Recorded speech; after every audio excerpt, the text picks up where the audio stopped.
Welcome. In today's guide, I'll show you exactly how to block certain words from appearing in the comments on your Facebook profile using the new update on Facebook Web. This feature is perfect if you want to keep your profile clean, positive, and free from spam or unwanted words. Let's jump right in and go step by step together. First, open your web browser and go to the Facebook website. Once you're there, log into your account if you haven't already. At the top right corner of your Facebook page, you'll see your profile picture. Click on it to open a small drop-down menu. From that menu, select Settings and Privacy. Then click on Settings. This will take you to Facebook's main settings page where you can customize your experience just the way you like.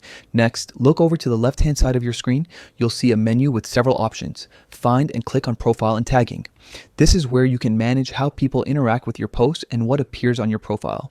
Now, scroll a little until you see the option that says Hide comments containing certain words from your profile. Click on it and a text box will appear.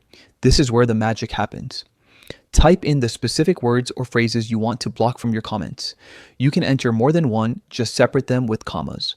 Once you've added all the words you want to filter out, double check everything to make sure it looks right. When you're ready, click Save. That's it. From now on, any comment that contains those words will be automatically hidden from your profile, helping you maintain a more positive and respectful space online. And that's how simple it is to block unwanted words in comments on Facebook Web with the latest update. If you found this guide helpful, make sure to give it a thumbs up and share it with someone who might find it useful too. Thanks for watching.